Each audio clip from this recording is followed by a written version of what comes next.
I paid an elite sales trainer over £10,000 to teach me how to sell. So if you hate selling and you feel a bit icky and a bit like a bit weird about selling, I'm gonna run you through the biggest lessons I learned working with him this year and what you can take to make sales less uncomfortable, but get better at it, and ultimately change more lives for the better as well. So if you hate sales, I was the same, and I kind of still like it's still not my favorite thing in the business.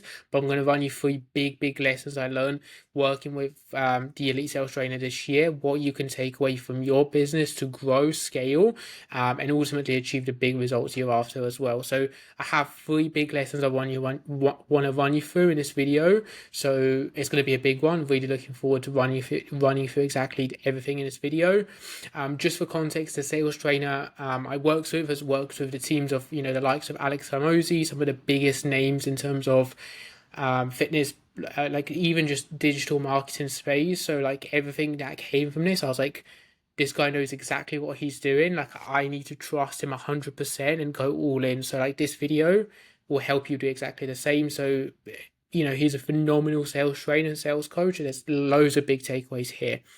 The first thing that I learned working with him and sending him over my sales recording, and I remember being called out on this as well, was he just came back to me and he was like, Plamen, what are you doing? You're speaking far too much in this sales call.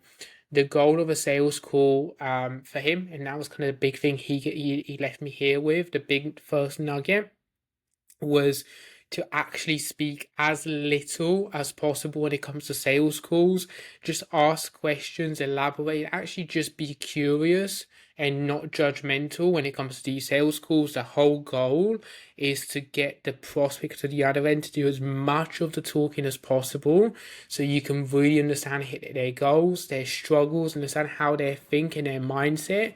And then once you know all of that information, that's when you know if you can actually help them or if you can't. So the goal here is to do as much of the talking, let the prospect do as much of the talking as possible. Ask questions like starting with what, why, and how, so they can be the ones doing the elaborating and you get clear on what they need. Another big kind of takeaway is just to make sure you're doing notes somewhere, like when you get them speaking. A big thing you can do is just make sure you're taking notes when they say stuff, so you can really kind of remember what they say, remember kind of what the big reasons behind what they want to achieve, why they want to achieve it, what they've tried in the past that's not helped them to achieve it, are going to be huge lessons here and huge pillars to help you get to understand them, get to understand how they work, what they think, and really help them. So make sure you're taking notes when you ask them questions so you know what they struggle with, what goals they want to achieve, and it'll make that entire process a lot easier as well. If you ever get stuck on this and you're like, oh, I don't know where to go with this conversation, I don't know how I can get them to elaborate more, a few simple things you can do is just ask, like, what do you mean by that? And then it'll just give it back in their call and just get them to elaborate. Another simple thing I was told you can do as well, which I didn't realize, is you can just repeat the last two words in an inquisitive tone of voice. If they say, I want to lose weight, you can go, lose weight. It is such a simple thing, you don't realize it, but they can be like, oh, okay, yeah, I do want to lose weight because if I lose weight I can do this and this and this. It's almost like asking 5 levels deeper. So lose weight, why do you want to lose weight, and then asking that 4 or 5 times, you just get a really clear understanding of what they are, about who they are as a person, what they want to achieve. And then once you know that, you can package and position your program as the exact solution that they need to achieve that. The second thing on top of that as well, so this was the first lesson here, was just to learn to speak as little as possible. The second big lesson here for me was to make sure you can really look at maintaining your frame and your authority when it comes to sales calls. A lot of the time in sales calls, one thing I've been guilty of, and a lot of coaches I've coached and we work with as well, big thing they're guilty of doing, myself included, is you can kind of almost try and work super hard to people please and get things over the line, and be super nice, be super kind, and be like, I'll do this for you, I'll do this for you. the reality is when you do that, you kind of lose authority, you lose your frame, and people, when you start pushing closer and closer towards people, the natural reaction for them is to pull away, to go back, and you're having to push further forward, and it becomes quite uncomfortable for the prospect on the other end. So a big thing here is just remembering you are the professional, you are the expert on a sales call, you are the doctor in their eyes, so you need to maintain that level of authority so you can really understand what they need, if you can help them and actually solve that solution. So learn to be calm, learn to like step back a little bit, like sit back in your chair, relax, just ask questions, and now you can actually understand if you can really help them. And if you can, that's exactly when you can offer a solution that will help them. That's the second big lesson for me, is maintaining authority and maintaining your frame.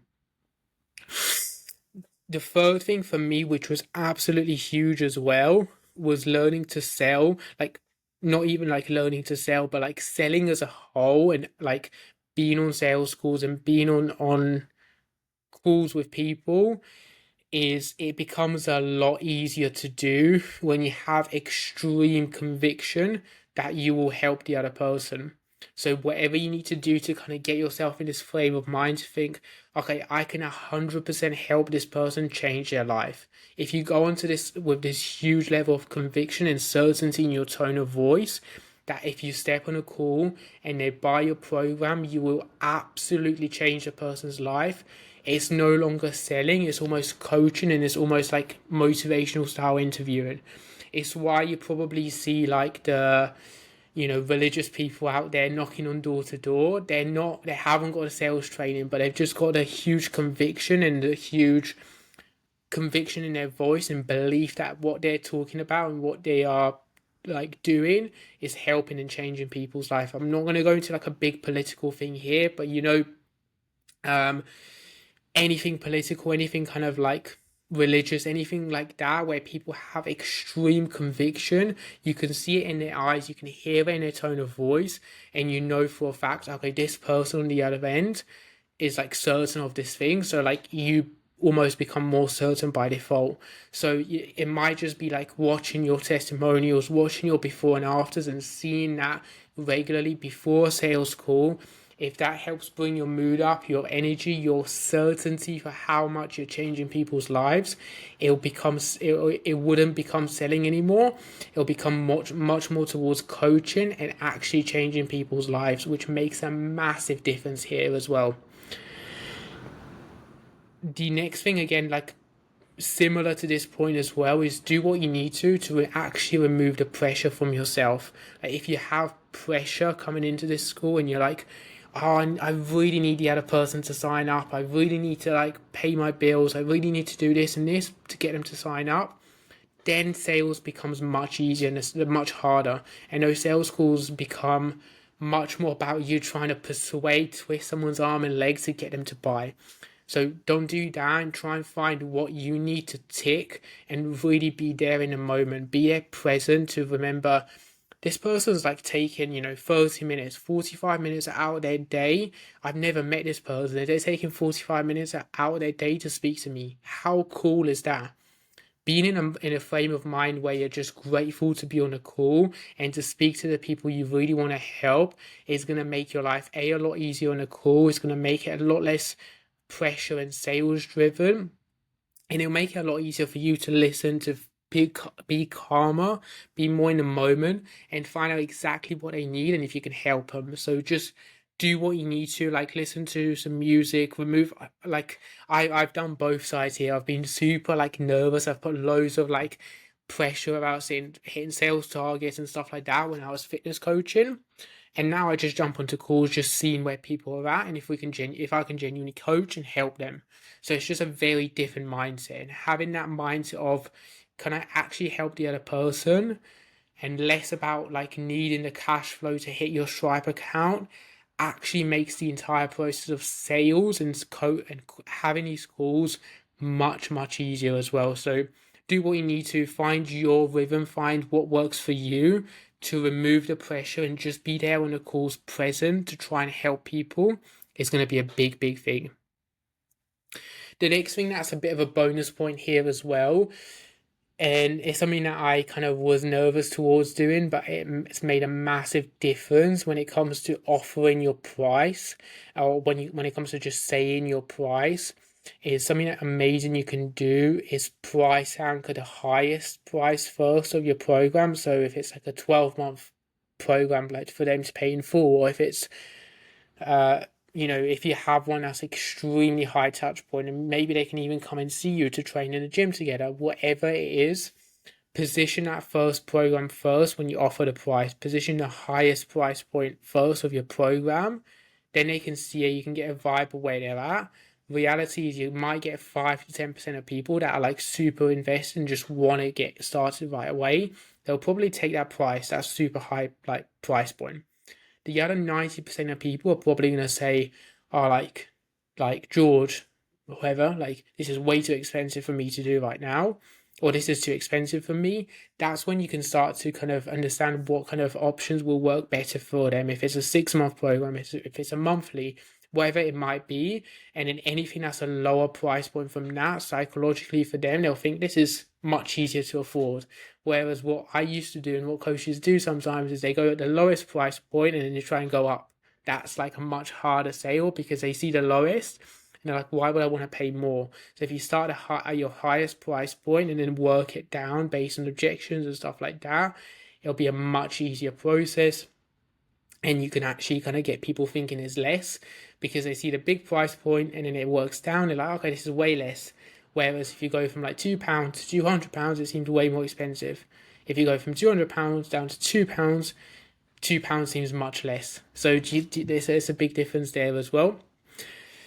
And a big takeaway just for me from all of this as well, and kind of one thing I've really picked up from all of this is a Ted Lasso reference as well. For anyone that's seen it, message me. Like I love that show, Ted Lasso, and it's just not more towards going into these calls being a bit like that character and just being very curious and not judgmental. Just asking questions, being a bit childlike in the sense of just being genuinely curious about the other person. What do they like to do? What kind of goals they have? What's holding them back? Having that childlike curiosity is going to remove a lot of pressure on sales calls. It's going to make the process much more enjoyable and it'll move things forward a lot faster and quicker as well. These are my 3 biggest lessons from, not even my 3, there's actually a lot more in here.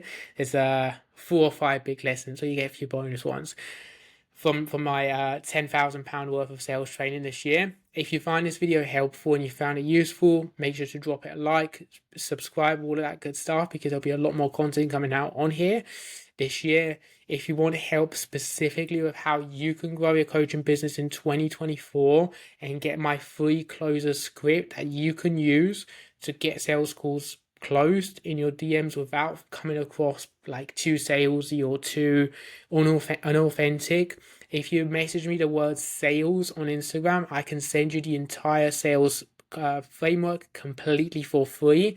All you need to do is go to my Instagram and message me the word sales and I'll send it to you. Hope you found this video helpful. If you have any other questions, anything else you want to go over, just message me. I can have a chat and see how I can best help. And yeah, I hope you find this video helpful.